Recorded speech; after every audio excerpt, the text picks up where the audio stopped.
कौन ही जानत है जग में कपि, संकट मोचन नाम तिहारो।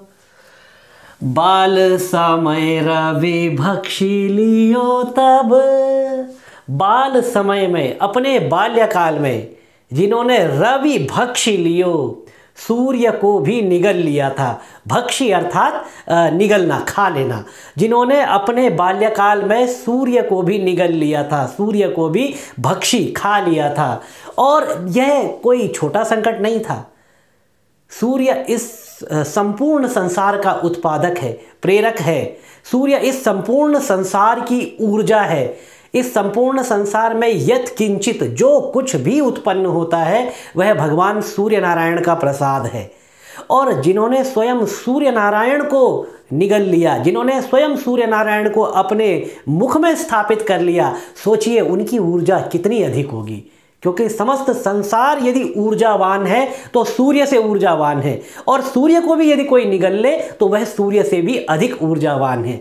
बाल समय रवि भक्षी लियो तब, बाल समय में जब पवन पुत्र हनुमान ने रवि भक्षी लियो, भगवान सूर्य को अपने मुख में स्थापित कर लिया था, निगल लिया था, तो तीनों लोक भयो अंधियारो, तीनों लोक में अंधकार व्याप्त हो गया था, तीनों लोक में अंधेरा छा गया था।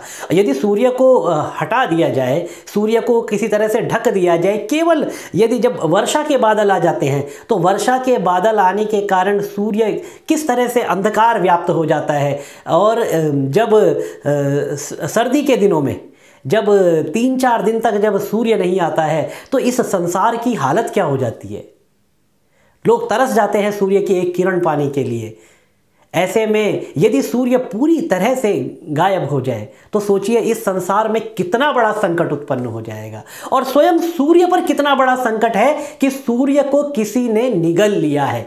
जो सूर्य प्रकाश का पुंज है, सूर्य नारायण कहा जाता है, ऐसे सूर्य नारायण को यदि किसी ने निगल लिया तो सोचिए सूर्य के ऊपर यह स्वयं कितना बड़ा संकट है। बाल समय रवि भक्षी लियो तब, तीनों लोक भयो अंधियारो, तीनों लोक भयो अंधियारो, तीनों लोकों में यह संकट व्याप्त हो गया था। तीनों लोकों में यह संकट व्याप्त होकर के इस प्रकार से फैला था कि तीनों लोक अंधकार में डूब गए थे। तीनों लोक भयो अंधियारो, ताहि सो त्रास भयो जग को यह, संकट काहू सो जात न टारो। त्रास, त्रास कहते हैं भय को। त्रास हो गया, त्रास मतलब भय उत्पन्न हो गया। कहाँ पर? जग को, समस्त जगत में यह भय उत्पन्न हो गया, समस्त जगत को यह डर लगने लगा। ताहि सो त्रास भयो जग को यह, संकट काहू सो जात न टारो। ये जो संकट है ये किसी से भी नहीं टाला जाएगा। क्या कोई होगा जो इस संकट को टाल पाएगा? ये भय, ये डर, ताहि सो त्रास भयो जग को यह, समस्त संसार को यह डर सताने लगा था, यह भय उत्पन्न हो गया था। यह संकट काहू सो जात न टारो। उसके बाद देवन आनी करी विनती तब, देवन आनी, देवताओं ने आ करके करी विनती, विनती की पवन पुत्र हनुमान से, बजरंग बली से देवताओं ने आकर के विनती की कि हे पवन सुत, आप ये सूर्य को छोड़ दीजिए। यद्यपि कथा कहती है कि यहाँ पर जब भगवान सूर्य नारायण को हनुमान ने मुक्त नहीं किया तो इंद्र ने उनकी हनु पर वज्र प्रहार किया था, और हनु पर वज्र प्रहार करने के कारण, हनु पर एक निशान बनने के कारण मारुति जो है उस दिन से हनुमान कहलाए। देवन आनी करी विनती तब, छाड़ दियो रवि कष्ट निवारो। देवताओं ने आकर के विनती की, तब छाड़ दियो, तब छोड़ दिया, तब हनुमान ने सूर्य नारायण को अपने मुख से मुक्त कर दिया, तब हनुमान ने सूर्य नारायण को छोड़ दिया। और देवन आनी करी विनती तब, छाड़ी दियो रवि कष्ट निवारो, छोड़ दिया और रवि का कष्ट का निवारण किया। भगवान सूर्य को पवन पुत्र के मुख में जो कष्ट पैदा हुआ था, जो कष्ट उत्पन्न हुआ था, सूर्य जो है अनेक योजन विस्तीर्ण यह सूर्य है, और उस सूर्य को पवन पुत्र मारुति ने अपने मुख में स्थापित कर लिया था, अपने मुंह में धारण कर लिया था। तो ऐसे में सूर्य को भी कष्ट प्राप्त हुआ था।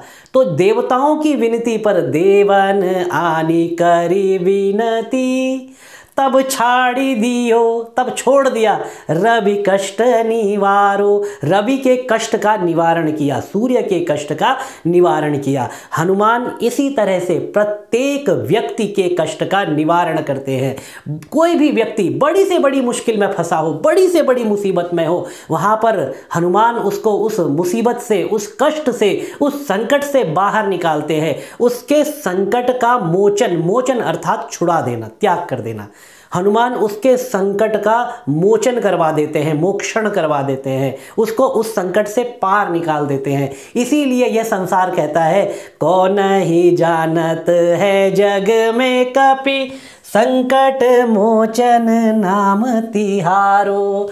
कौन ही जानत, कौन नहीं जानता है कि हे कपीश्वर, हे कपि, हे वानर श्रेष्ठ, कौन ही जानत है जग में कपि, संकट मोचन नाम तिहारो, कि आपका नाम संकट मोचन है। आपका यह दिव्य नाम संकट मोचन इस समस्त संसार के संकटों को दूर करके जगत की व्यवस्था को बनाने का एक महत्वपूर्ण स्रोत है।